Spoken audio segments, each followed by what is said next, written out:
이 종이는 사실 나무 펄프로 만드는 거잖아요. 그러니까 나무를 가공해서 종이를 만들고 거기에 글자를 인쇄해서 바인딩을 해서 그게 책이 된 거죠. 그래서 책꽂이에 책이 쫙 꽂혀 있으면은 큰 나무를 보는 것 같다라는 생각이 들어요.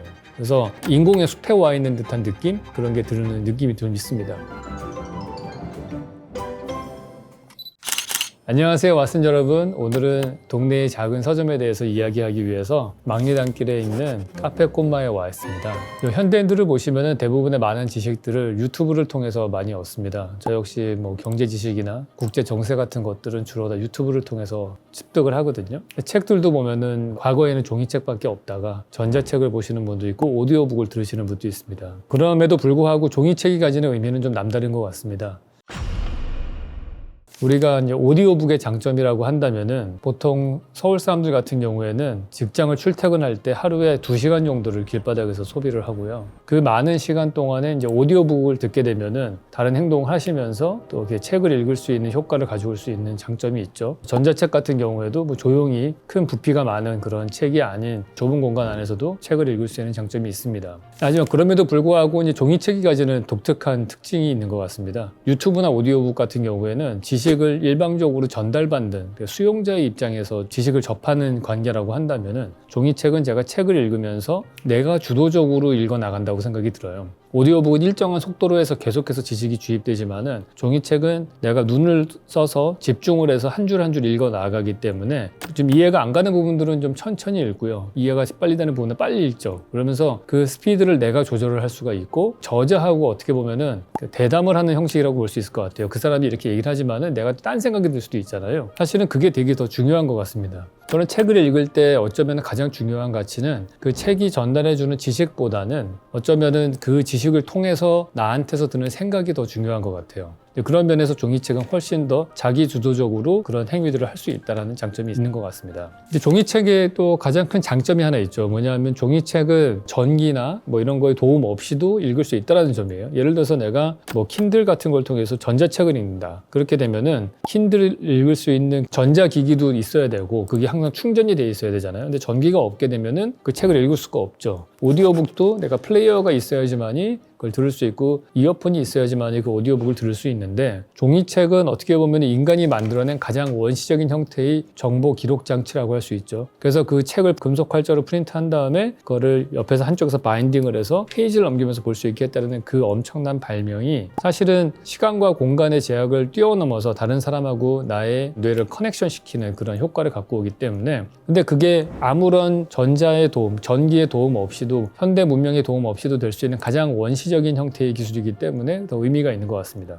플라톤이 쓴 책들도 사실은 같은 방식으로 쓰여졌고 현대에 만들어지는 책도 같은 방식으로 종이에 인쇄가 돼서 만들어지는 거죠. 그러니까 거의 2500년 가까이 혹은 더 길게 볼 수도 있겠죠. 그 어마어마한 세월 동안에 그 기록되어 있는 방식은 똑같고 컨텐츠는 계속 누적이 되어 온 거죠. 만약에 2500년 전에 그리스 시대 때 전자책으로만 기록을 남겼다면은 그러면 중간에 어떤 전쟁과 기근과 뭐 재난이 있을 때 그 모든 문명들이 어느 정도 테크놀로지가 쇠락하게 되면은 다시 그 정보를 찾을 방법이 없는 거죠. 근데 다행스럽게도 뭐 파피루스나 종이 같은 데다가 이게 인쇄가 된 책이었기 때문에 한참 지난 1000년이 지난 다음에도 그걸 발견해도 볼 수가 있는 거고요. 양피지에 써진 그런 사회 문서 같은 것들도 한참 뒤에 발견이 되더라도 또 그것들이 중요한 정보로서의 그 가치를 가지게 되는 것처럼 종이책이 가지는 의미는 그런 데 있는 것 같습니다. 일단 첫째, 테크놀로지가 변화가 있더라도 그거와 상관없이 정보를 유지할 수 있다는 점. 둘째, 내가 그 책을 읽을 때 다른 시간대, 다른 장소에 있는 사람하고 연결된다는 점. 세 번째는 내가 그 저자의 생각을 듣고서 나의 속도에 맞춰서 그 사람의 생각을 내가 뽑아내고 정보를 추출한다고 저는 표현을 하는데 정보를 추출하고 그거를 내 것으로 내적으로 가공을 해가지고 거기다가 내 멘트를 쓰고 내 생각을 더 발전시킬 수 있다는 것. 그것이 종이책이 가지는 가장 큰 장점이 아닌가 생각이 듭니다.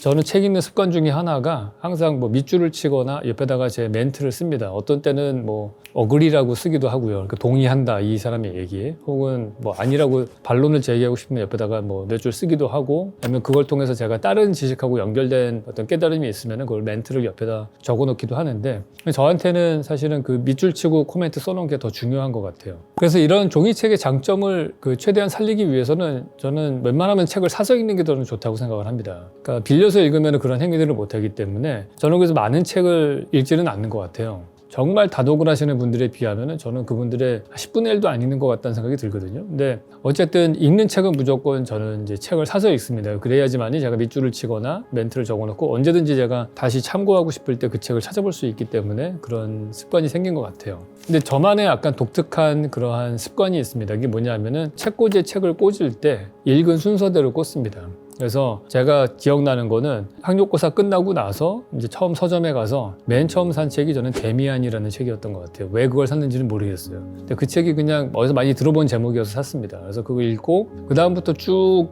이제 읽을 때마다 책의 번호를 쓰고 완독한 날짜와 이런 것들을 쓴 다음에 거기다 이제 제 감상 같은 거를 표지 안쪽에다가 책 날개에다 적고 그랬었습니다. 그래서 그걸 순서대로 쭉 꽂아 놓으면은 이제 뭐가 좋으냐 하면은 제 생각의 흐름들이 쭉 보여요. 그래서 그때부터 시작해서 지금까지 제가 읽었던 책들이 거의 뭐 중간에 많은 책을 잃어버리긴 했지만은 어쨌든 가지고 있는 책들은 지금도 저는 순서대로 꽂아 놓는데 그렇게 되면은 일종의 저의 생각의 게놈 지도를 보는 것 같다 그런 생각이 들어요. 아, 내가 저 시기에는 이런 책을 읽었고 그런 생각에 심취해 있다가 그 다음에 여기에 관심사가 이쪽으로 옮겼다가 그 다음에 이 책을 읽고 나서 또 다른 관심사가 생겨서 이쪽 분야로 갔구나. 이게 이제 저의 생각의 지도를 쭉 볼 수 있게끔 되는 거죠. 제가 또 읽는 그 책을 고르는 원칙 중에 하나가 뭐가 있냐면은 그 당시에 절대 한 번에 두 권의 책을 동시에 읽지 않았습니다. 그 두 권의 책을 사거나 한 번 가서 책을 사고요. 그러고 나서 그걸 완독을 한 다음에 다른 책을 샀어요. 그 이유는 뭐였냐면은 내가 이 책을 읽고 나면은 워낙에 그 책에 이제 생각에 영향을 많이 받기 때문에 그 책을 읽을 때쯤 되면은 그와 관련된 또 비슷한 책, 뭐 현대 물리학과 연관된 책을 또 읽던지 아니면 이번에는 그와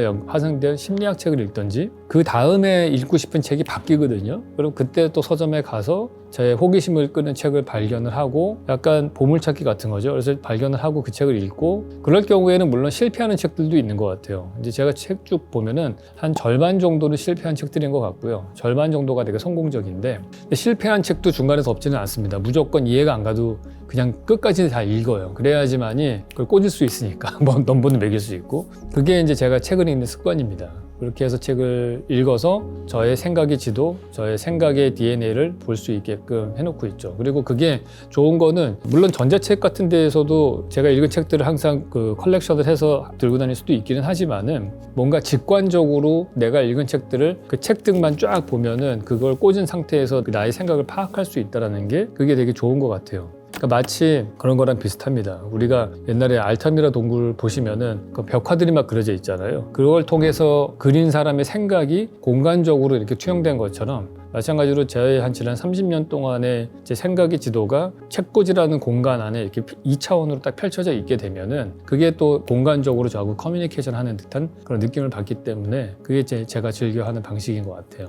근데 저는 요즘에 보면은 수능 세대가 된 다음부터는 여러 가지 책들을 이제 권하는 책들이 많은 것 같아요. 뭐 서울대 신입생들에게 읽으라고 하는 뭐 100권의 책들 리스트들도 나오고 혹은 어떤 개인이 자기가 무슨 책들이 좋았다라고 해서 쫙 리스트를 자기가 읽은 걸 올리기도 하고 그러는데 저는 여러분들이 그런 거를 좀 따라하지 않았으면 좋겠다라는 생각이 들어요. 저 개인적으로 싫어하는 게 누가 저한테 책 선물하는 거예요. 그럼 내가 읽고 싶은 책도 지금 읽기도 바빠 죽겠는데 그 사람이 저한테 이거 읽으라고 자꾸 권하는 거는 자기의 생각을 나한테 강요하는 것 같은 생각이 좀 들더라고요. 저는 제가 제일 싫어하는 게 꼭 읽어야 되는 리스트 이런 것들 있잖아요. 근데 그게 좀 별로인 것 같아요. 만약에 청소년 권장 도서를 다 읽었다고 칩시다. 되게 훌륭한 사람이 될 것 같아요. 근데 전국에 있는 모든 청소년들이 다 그 책만 읽었다고 하면은 대한민국 국민들은 거의 다 비슷한 생각들을 하는 사람이 될 수 있다고 봐요. 그러니까 오히려 저는 자기만의 이 무수하게 많은 정보의 바다에서 자기만의 책을 찾아서 자기가 큐레이션을 하는 게 내 생각을 지배하는 방식이라고 생각을 합니다. 그게 생각의 독립을 할 수 있는 방법이고요. 그래서 내가 산 책을 통해서 내 생각을 빌드업 해나가야 되는 거죠. 조금씩 나의 생각을 진화를 시켜나가고 발전시켜 나가야 되는데 안 그래도 12년 동안 맨날 교과서 다른 사람이 정해놓은 교과 과정에 의해서 주어진 것이었는데 그거를 내가 또 다른 사람이 나의 교육의 커리큘럼을 짜가지고 준다는 거는 저는 솔직히 좀 받아들이기 좀 어려웠습니다. 그래서 제가 권하는 것은 그게 만화책이 됐던 잡지가 됐던 아니면 읽기 어려운 인문학 책이 됐건 본인한테 맞는 것들로 골라서 자기만의 생각의 지도를 완성해야 된다고 봐요. 그게 결국에는 이 시대에 나만의 생각을 갖고서 혼자 스스로 설 수 있고 혼자 스스로 생각하는 힘을 키우는 방법의 첫 번째 길이라고 생각을 합니다. 저는 서점을 되게 좋아합니다. 특히 대형 서점보다도 작은 서점들을 좋아하는 게 작은 서점들은 동네에 있기 때문에 부담 없이 들어갈 수도 있는 것도 같고 대형 서점은 또 대형 서점 나름대로 저 폭넓은 어떤 지식의 그 스펙트럼을 볼 수 있기 때문에 그것도 좋고요. 또 하나 좋은 거는 서점이라고 하는데 가면은 이제 종이로 만들어진 책들이 쭉 놓여져 있는데 이 종이는 사실 나무 펄프로 만드는 거잖아요. 그러니까 나무를 가공해서 종이를 만들고 거기에 글자를 인쇄해서 바인딩을 해서 그게 책이 된 거죠. 그래서 저는 책장 하나하나는 약간 나뭇잎파리 같다는 생각을 하거든요. 그래서 책꽂이에 책이 쫙 꽂혀 있으면은 큰 나무를 보는 것 같다라는 생각이 들어요. 그래서 인공의 숲에 와 있는 듯한 느낌? 그런 게 드는 느낌이 좀 있습니다. 또 하나는 책 하나하나는 사실은 그 사람, 그 저자의 정신세계를 담아놓은 압축된 하드웨어인 거죠. 그래서 그 사람의 생각이 어떻게 보면은 하나의 우주 같은 생각들인데 혹은 별이라고 저는 생각을 하는데 근데 하나의 별과 같은 한 사람의 생각, 반짝거리는 그 생각들이 하나의 책으로 꽂혀 있고요. 그게 쭉 꽂혀 있는 책꽂이 한 판 같은 거는 하나의 뭐 은하계 같다라는 생각이 들기도 해요. 그래서 그 은하들이 쫙 수천 개가 모여있는 하나의 우주 같다는 느낌이 들거든요. 그래서 예전에 국제공모전이 하나 있었어요. 프라하 내셔널 라이브러리. 그때 했던 그 컴피티션의 컨셉이 그거였습니다. 책 하나는 별이고 책꽂이는 은하고 그것들이 모인 게 우주이기 때문에 이제 멀티 유니버스처럼 책꽂이 그 레이어들이 쫙 있고 그 사이에 이렇게 빈 공간들 그것들을 뚫어가지고 거기서 이제 사람들이 앉아서 책을 보고 뭐 그런 느낌으로 디자인을 한 적이 있었거든요. 어떻게 보면 되게 좁은 공간이긴 하지만은 엄청나게 무한한 인피니티한 공간이 숨겨져 있는 곳이기도 해요. 그런 공간 중에 하나 대표적인 게 스마트폰 같은 거죠. 스마트폰은 내 손바닥이라고 하는 좁은 공간이지만 그 안에서 인터넷을 통해서 무한한 지식을 우리가 받아들일 수 있잖아요. 정보도 받아들일 수 있고. 근데 이제 이게 제한적인 건 뭐냐면 이제 2디멘셔널, 2차원적인 면이라는 게 좀 안타깝죠. 근데 서점에 가면은 그 책들이 막 사방에 이렇게 꽂혀 있을 때 그 3차원 공간으로 그 정보의 공간에 제가 파묻히는 듯한 느낌이 저는 좋더라고요. 그래서 서점에 가는 것을 그래서 즐겨 합니다. 이런 작은 서점들은 도심 속에서 공동체의 구심점이 되는 것 같습니다. 우리 사회는 사실은 돈을 내지 않고서는 머무를 수 있는 공간들이 거의 없는 그런 도시거든요. 길거리에 벤치도 별로 없고 공원도 부족한. 특히 실내 공간 같은 경우에는 도서관이 그 역할을 해줘야 되는데 공짜로 머무를 수 있는 공간의 대표적인 실내 공간이 도서관인데 도서관도 사실은 그렇게 넉넉하지는 않은 것 같아요. 그리고 책들도 너무 낙후되어 있는 것들이 많고 그런 면에서 보면은 서점은 항상 업데이트된 최신의 정보들이 있고 부담 없이 가서 잠깐씩 들렀다고 오더라도 누가 뭐라고 하지 않는 그러한 공동체의 중심 공간이 될 수 있을 것 같고요. 제가 앞서 설명드린 것처럼 20, 30대 젊은 세대들은 사는 곳이 원룸 아니면은 고시원 같은 작은 공간에 있으니까 이제 주로 카페에 가서 공부하는 카공족들이 많잖아요. 이 사람들은 이제 항상 공간에 대한 수요가 있거든요. 자기가 원하는 뭔가 꿈꾸는 이상적인 거실 같은 것들. 근데 그거를 저는 작은 서점들이 제공해 줄 수 있을 것 같아요. 제가 가본 몇몇 서점들 보면은 진짜 우리 집 거실이 이렇게 꾸며져 있으면 참 좋겠다. 이제 그런 느낌 받는 것들도 있었거든요. 내가 집에는 서재를 가질 수 없지만은 그런 작은 동네 서점이 내 서재 역할을 할 수 있는 그런 공간이 될 수도 있지 않을까. 그래서 그걸 잘 꾸며놓으면은 사람들이 많이 올 거라고 생각해요. 또 하나는 제가 본 것 중에서 북바이북 같은 그런 작은 서점들은 북토크 같은 것들도 되게 많이 하고요. 어느 정도 관심사를 가지는 사람들끼리를 모으는 작업들 그런 걸 통해서 사람 간의 연결을 해주는 그것도 역시 시냅스죠. 정보 간의 시냅스를 만들어주는 것도 필요하고 사람 간의 연결 시냅스를 만들어주는 것도 필요한 것 같아요. 그래서 그러한 구심점 역할이 충분히 전 서점이 될 것 같다는 생각이 들어요. 아무리 우리가 온라인으로 사람을 만날 수 있다고 하더라도 오프라인에서 실제로 대면했을 때 갖는 느낌이 다르기 때문에 그런 기회를 많이 제공해 준다면 서점이 독특한 공간으로 살아남을 수 있지 않을까 생각이 들어요. 네, 그러면은 오늘은 작은 서점과 종이책에 대해서 이야기 나눠봤습니다. 다음 시간에 뵙도록 하겠습니다.